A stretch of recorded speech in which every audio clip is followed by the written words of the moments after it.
So Anish, again today's game was very equal for a long time, but you always had pressure and knight versus bishop. What's happening there? The same knight, the same line No, square yesterday bishop. was knight, right? Today is bishop. Yeah, but you were playing against the knight. Yeah, okay. Sometimes you have knight, sometimes you have bishop. It's life. Yeah. But yeah, can you talk about No, I think I that? was better a bit. I was at a pleasant position for a long time. Yeah, he could have defended better, of course, but I was under some pressure and yeah. After rook a3, you were kind of feeling that you were pressing, or it was still a draw? When I went rook e8, I thought I'm slightly more pleasant. And then when I went before, it was already a very ambitious move. I was playing for. I didn't think I'm much better yet, but I was playing for a win there. And king g3, that blunder happened, and like, how was it at that point for you? I think there I was already very happy. Yeah, I don't know. There were like a lot of mistakes. I was just mostly focusing on my own moves. I felt the mistake was to put knight on c2 for him. That knight should go to d3. And like tomorrow you're going to be playing Sindarov. I don't think so. No? No, I play Hikaru. Oh, tomorrow you're playing Hikaru. Oh, Hikaru did mention yesterday in the interview that the next gen should, be replacing us, and that's the thing. So do you look at yourself as a next gen, or where do you fall? No, I think it's early to be replaced. There isn't any reason why people in 30s should be not good at chess. But I think it's great that we have so many different players of so many different ages. That's one of the beautiful things about chess, right? You can have grandpas playing grandkids, and that's not the case with other games, with other sports. And it's the case with chess. So yeah, we have this beautiful thing with all of us playing together. Back to back two wins. Congrats, Anish. All the best for tomorrow. Thank you.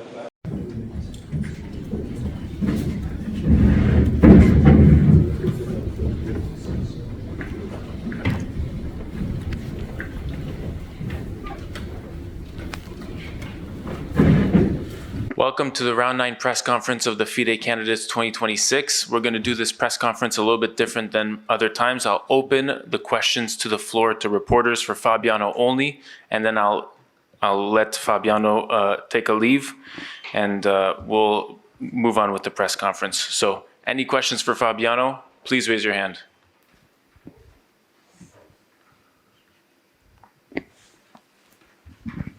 I wanted to ask Fabi why. Sorry.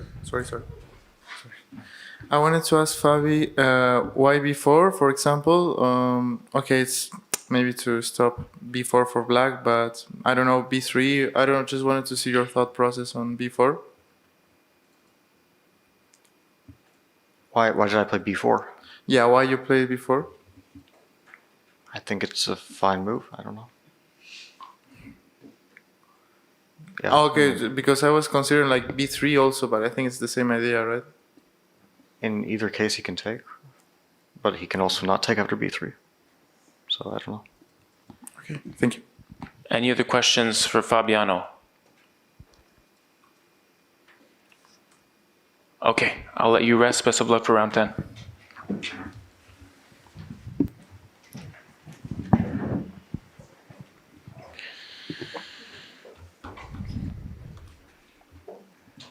Anish, 2 wins in a row. Yeah. Tell me. Mini Sindarov, yeah? It's my own 50% version of Sindarov, I guess. These are 4 wins I have to. Yesterday was a turbulent game, but this is a very clean game. Well, I mean, I don't think it was. Of course, I got a very nice position. He played probably not very well today. Yeah, I want to first ask, like, my first question would be, like, after knight g3, which, we're not out of book completely after your knight hf4, but after knight g3, like, what was your feeling on this? I think later on today I will hear how many games were in Leach's database here. I have a person who tells me every day, but I don't recall this. Although, I mean, it's an interesting position. White, it's a common position. White has the center, but in exchange for that, I was able to snatch one bishop, and usually this means that Black no longer runs such large strategic risk as otherwise.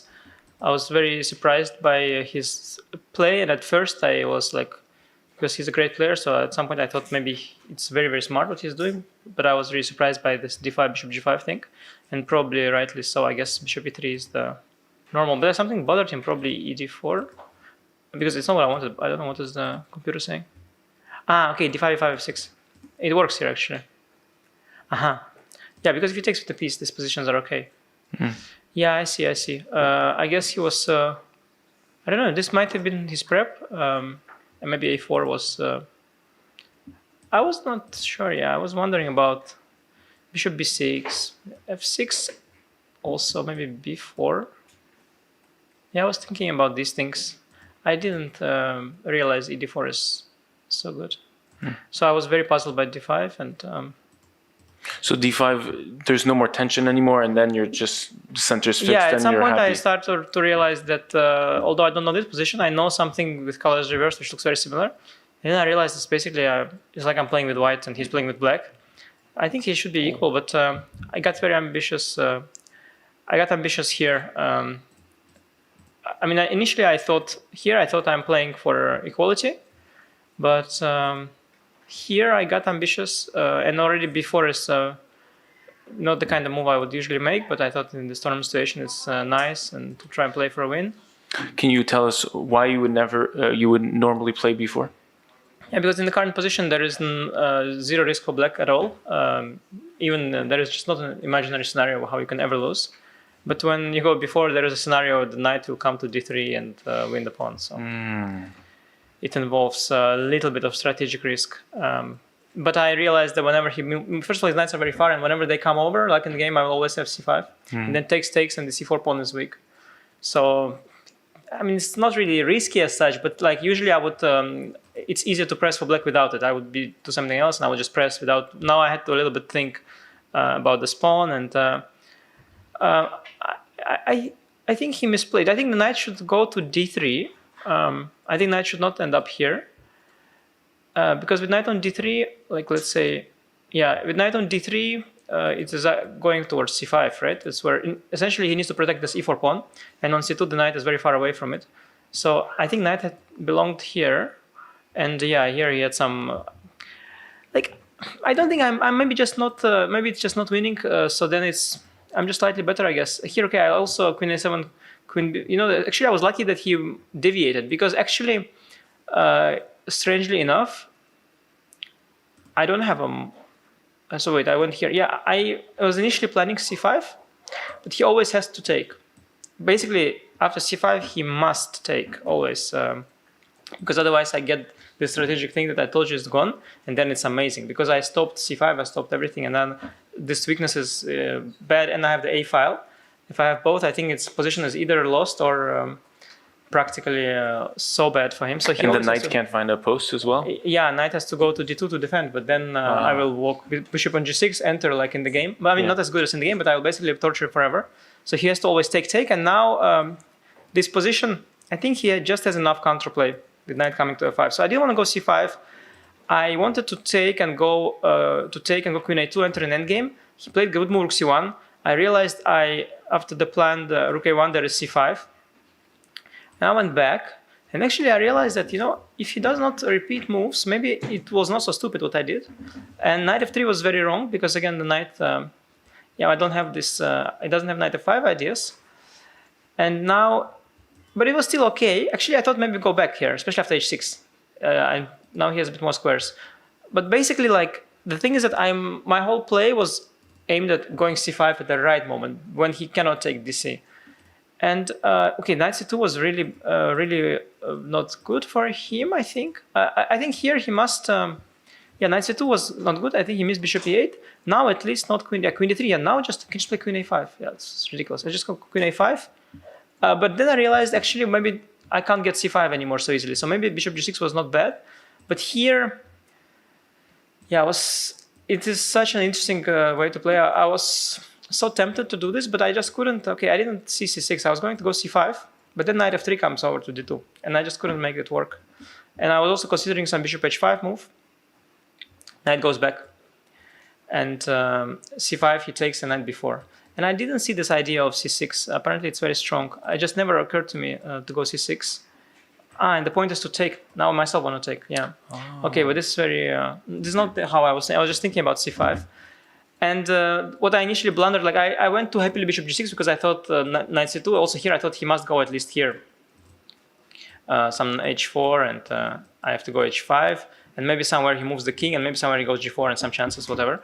Practically at least. Because here I was so happy and relieved that I just thought bishop g6, rook a1, take c5, gg. And then I realized that he has dc knight c2, which I missed. From afar I missed this, that there is knight c2, bishop b4, knight b4.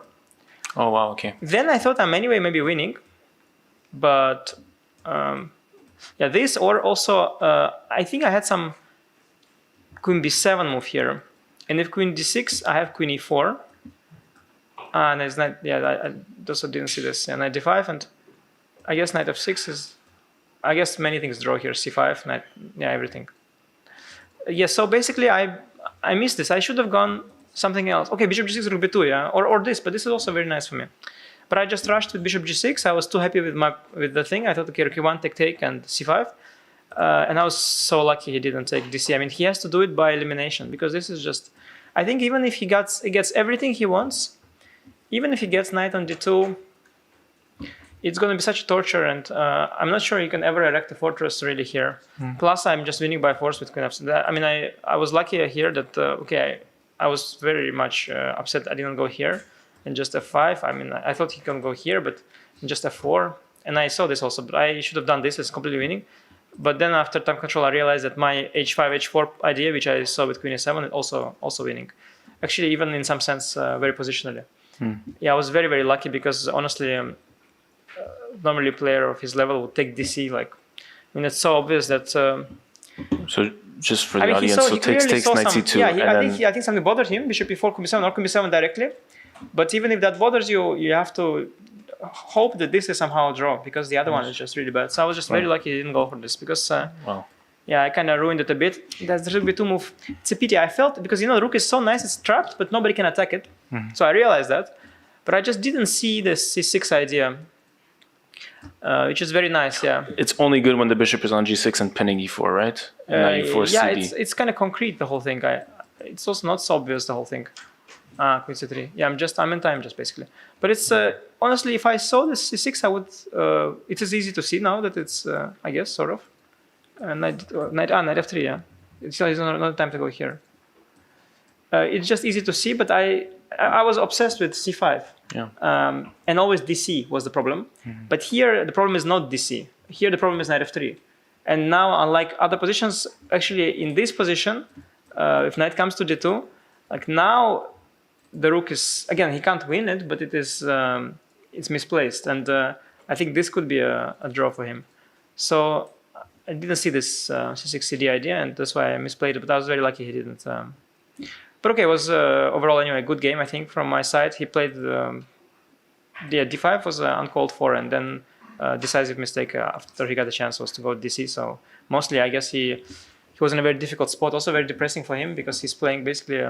He has to play for a win today, and when you're playing for a win, it's kind of nice. But when you're playing for a win out of desperation, it's a difficult spot to be in. I mean, it still works sometimes, but yeah, it was not a good day for him. Decision making is difficult. Yeah, okay, I was just fortunate, to be honest, but yeah, clearly he's a great player, so it's not surprising that he probably performed on his level today. I wanted to ask you about, of course, the beautiful tactic at the end. Yeah, it's here. very pretty. I mean, I was initially planning, king h6 winning, completely winning. Yes, also king h4, winning. bishop e4. It's always the idea, and if I think his best defense would be to go here, and okay, it's completely winning. But I need to convert a little bit. I was going to do this, and suddenly I was like, hang on, what if isn't there some sort of mate, because it's so close to be mate? And then I saw this. E4, this queen f1. Yeah, yes, exactly. queen f1, and then I was like, oh, hang on, this is very nice, and this is very cool. There's Ampersand doesn't. Ampersand is forced here actually. Yeah, it's very nice. Beautiful. Okay, we're gonna open up questions to the floor. If you have a question, please raise your hand for Anish. Yes, in the back here.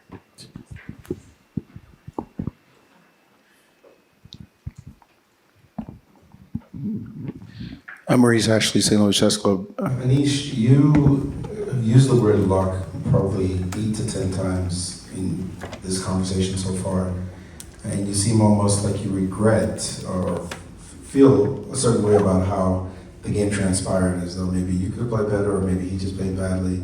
Why the almost contrition for how the game went? You obviously won. It's a fantastic result for you. I think I'm just being nice. I'm really happy and thrilled to win the game. I don't have any regrets. I'm just really happy to have won. I think I was a little bit unfortunate that the position after c5 is a draw, because then it would have been a clean win. And after the game,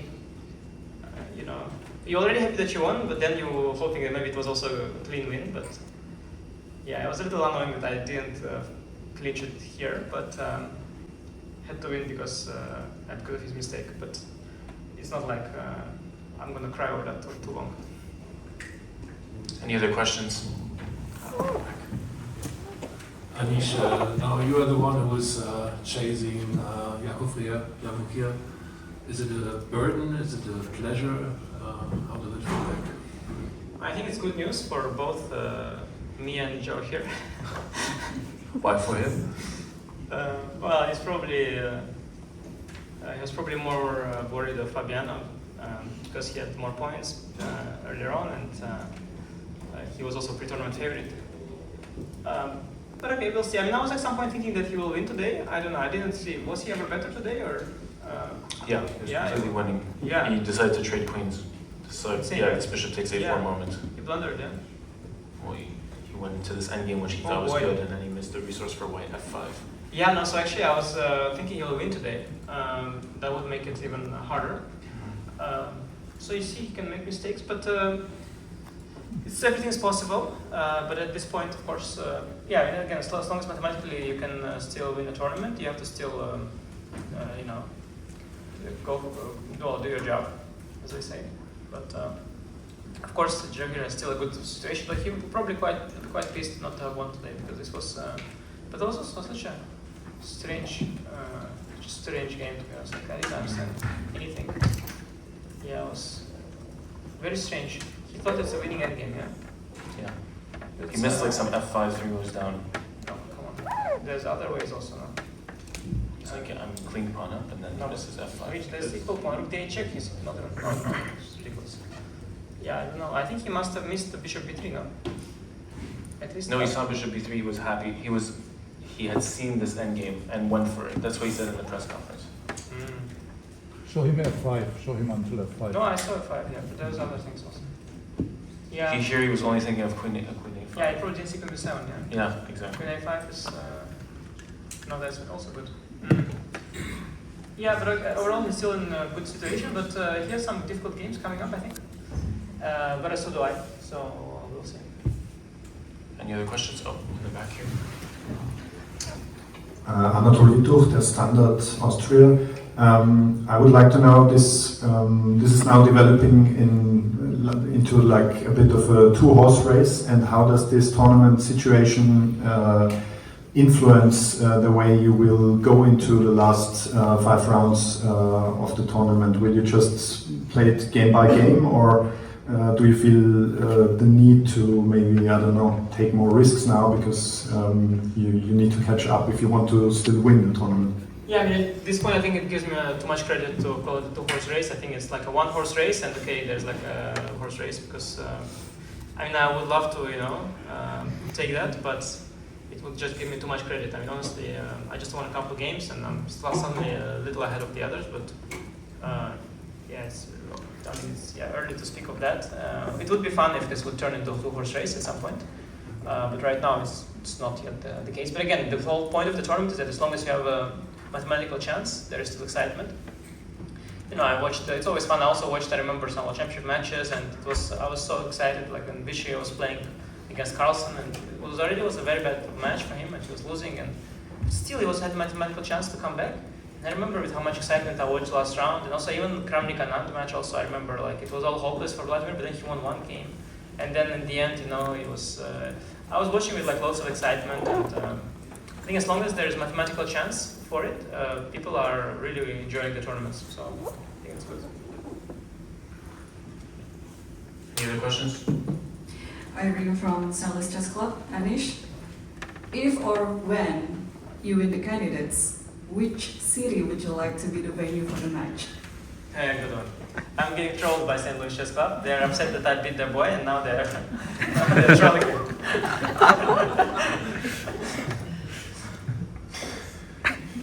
We cannot take that. We're not taking that question. In St. Louis, you know.